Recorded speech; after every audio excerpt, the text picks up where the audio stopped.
Hari-hari Tasyrik terus disemarakkan oleh pelbagai pihak di negara ini untuk mengadakan ibadah korban. Ia bagi merebut ganjaran pahala yang sangat besar yang dijanjikan oleh Allah Subhanahu Wa Taala serta berkongsi rezeki dengan golongan yang kurang bernasib baik. Kemarin Kementerian Hal Ehwal Dalam Negeri dan jabatan-jabatan di bawahnya mengadakan majlis seumpamanya yang diungkayahkan oleh Jabatan Penjara. Daging-daging korban diagihkan kepada golongan yang berhak menerimanya di sekitar Mukim Kriam termasuk beberapa individu yang pada masa ini sedang mengikuti program rakan seliaan di bawah Jabatan Penjara.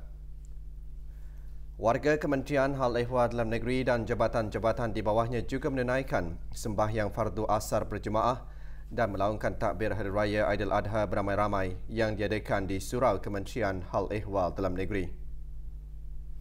Hadirin yang berhormat Pihin Orang Kaya Seri Kerna, Datuk Seri Setia Dr. Haji Awang Abu Bakar bin Haji Apong, Menteri Hal Ehwal Dalam Negeri, Setiausaha Setia Usaha Tetap dan Timbalan Setia Usaha Tetap Kementerian Hal Ehwal Dalam Negeri.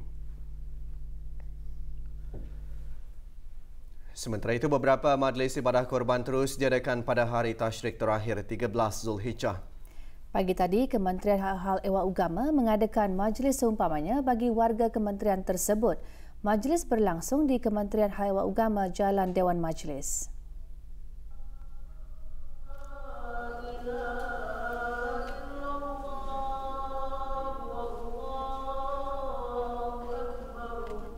Hadir yang berhormat Pihin Udana Khatib Datuk Paduka Seri Setia Ustaz Haji Awang Badurudin bin Pengarah Datuk Paduka Jawang Osman, Menteri Hal Ehwal Agama. Juga hadir Pengiran Datuk Seri Paduka Haji Bahrom bin Pengiran Haji Bahar, Timbalan Menteri Hal Ehwal Agama.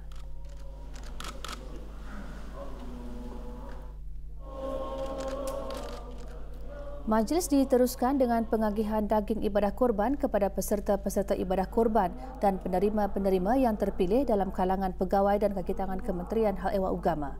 Pada majlis itu juga, Menteri Hal Ehwal Agama menyerahkan daging-daging ibadah korban kepada ketua-ketua rombongan yang diketuai oleh Setiausaha Tetap Kementerian Hal Ehwal Agama untuk diagih-agihkan kepada asnaf fakir miskin yang terpilih sejumlah 249 orang ketua keluarga di keempat-empat daerah.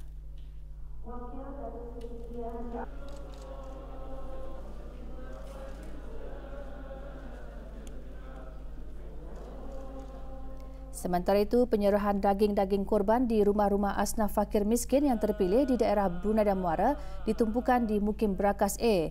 Penyerahan disempurnakan oleh Awang Haji Muhammad Rosli bin Haji Ibrahim, Setiausaha Tetap Kementerian Hal Ehwal Agama, dan Awang Haji Muhammad Serudin bin Haji Timbang, Timbalan Setiausaha Tetap Dasar dan Keugamaan Kementerian Hal Ehwal Agama.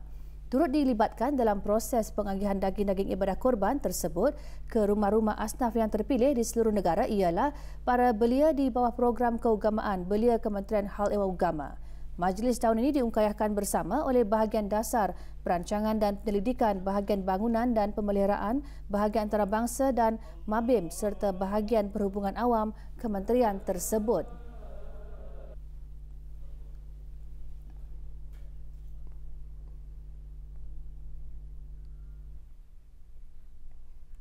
Kementerian Pertahanan juga mengadakan majlis korban dan akikah serta mengakikkan daging-daging korban. Daging-daging korban disampaikan oleh Yang Berhormat Pihin Datu Lera Raja Major Jeneral Bersara Datuk Paduka Seri Haji Awang Halbi bin Haji Muhammad Yusof, Menteri Pertahanan kedua, Brigadier Jeneral Udara Datuk Seri Pahlawan Haji Hamzah bin Haji Saad, Pemangku Pemerintah Angkatan Bersenjata di Raja Brunei ABDB, dan Brigadier Jeneral Bersara Datuk Seri Pahlawan Syahril Anwar bin Haji Muawiyah, Setiausaha Tetap Kementerian Pertahanan. 50 golongan asnaf yang tinggal berhampiran dengan kawasan Bolkiah Garrison, anggota ABDB dan kekitangan awam Kementerian Pertahanan menerima daging-daging korban. Kementerian Pertahanan dan ABDB juga mengagihkan daging-daging korban tersebut ke rumah-rumah anak-anak yatim Kementerian Pertahanan dan ABDB serta golongan asnaf yang tinggal berhampiran.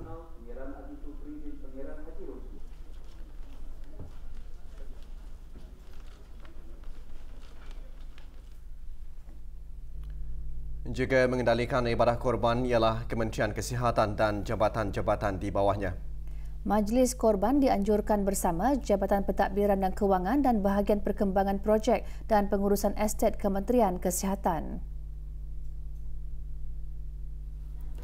Daging-daging korban disampaikan secara pandu lalu kepada 120 orang kaki tangan kementerian tersebut. Yang berhormat Datuk Seri Setia Dr. Awang Haji Muhammad Isham bin Haji Jaafar, Menteri Kesihatan menyampaikan daging-daging korban. Turut menyempurnakan pengagihan daging-daging korban ialah Setiausaha Tetap Kementerian Kesihatan dan pemangku timbalan Setiausaha Tetap Profesional Kementerian Kesihatan. Majlis diadakan di hadapan bangunan Dewan Al-Afiyah Berakas.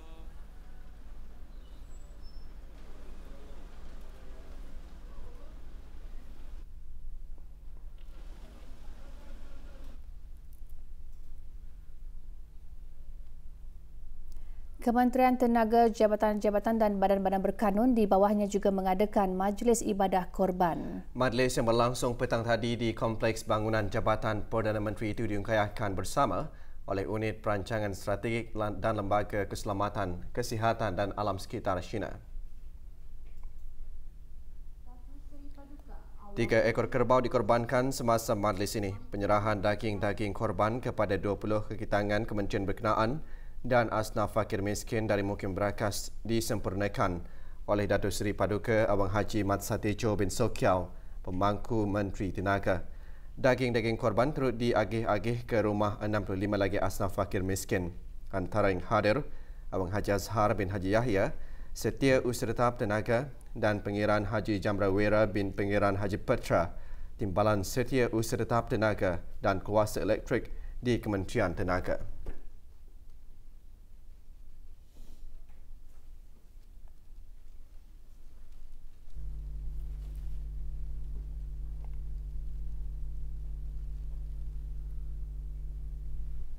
Kolej Universiti Perguruan Agama Seri Begawan Kupu SP telah menubuhkan tabung tekad ibadah korban bagi warga kolej berkenaan.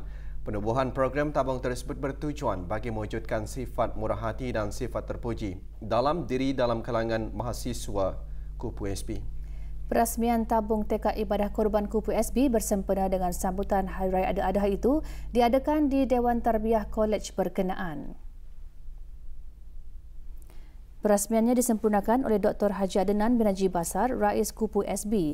Tabung berkenaan dihasrat dapat memudahkan mahasiswa Kupu SB untuk melaksanakan ibadah korban melalui konsep menabung setiap bulan.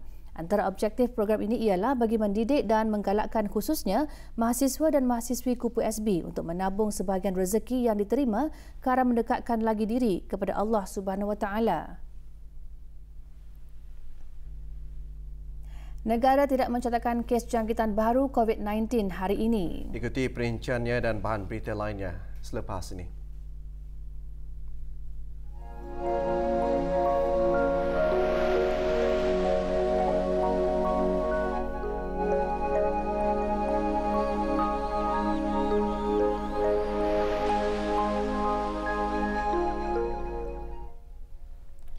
Perkembangan situasi terkini jangkitan COVID-19 di negara ini.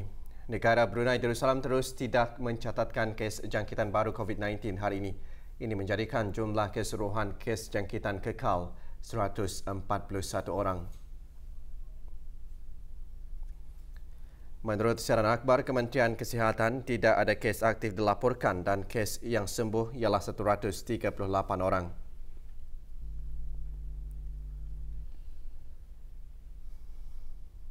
Manakala jumlah yang sedang menjalani pengasingan diri mandatri seramai 489 dan jumlah yang menamatkan pengasingan diri mandatri sejak Mac 2020, 3,816 orang. Dalam tempoh 24 jam lalu, jumlah ujian virus SARS-CoV-2 yang dijalankan sebanyak 486 sampel. Jumlah keseluruhan ujian makmal jalankan sejak bulan Januari 2020 ialah sebanyak 41,634 ujian.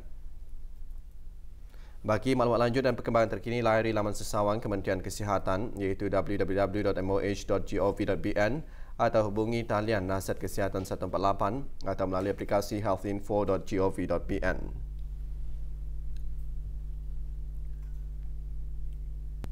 Nasib mangsa-mangsa kejadian angin kencang di Rumah Panjang Apa-Apa Kampung Bang Taung, Mukim Sukang, daerah Belait Khamis lalu terus mendapat perhatian daripada pihak kerajaan. Pagi tadi, para mangsa kejadian berkenaan menerima bantuan kewangan kerajaan ke bawah Duli Yang Maha Mulia Paduka Seri Baginda Sultan dan Yang di-Pertuan Negara Brunei Darussalam melalui peruntukan Jabatan Pembangunan Masyarakat JAPIM, Kementerian Kebudayaan, Belia dan Sukan. Penyampaiannya disempurnakan oleh Yang Berhormat Major Jeneral Bersara Datuk Paduka Seri Haji Aminuddin Ihsan bin Pihin Orang Kaya Saiful Muluk Datuk Seri Paduka Haji Abidin, Menteri Kebudayaan Belia dan Sukan, kepada Sulaiman Anak Ngadi, Ismail Anak Ngadi, Taib Anak Ikih dan Jala Anak Ikih, ketua-ketua keluarga yang terlibat dalam bencana tersebut. Usaha ini menunjukkan keprihatinan dan pemedulian pihak kerajaan terhadap rakyat dan penduduk yang mengalami musibah. Majlis berlangsung di bilik kunjungan kementerian berkenaan.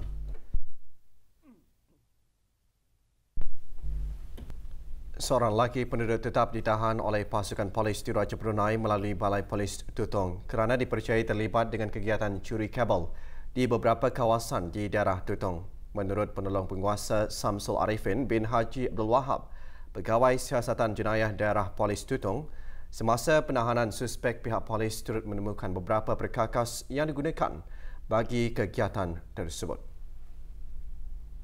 Seorang lelaki penduduk tetap berumur 36 tahun telah ditangkap apabila sedang dalam keadaan menggali kabel di salah satu tiang elektrik voltan tinggi di kawasan Lebuh Raya Telisai Tutong.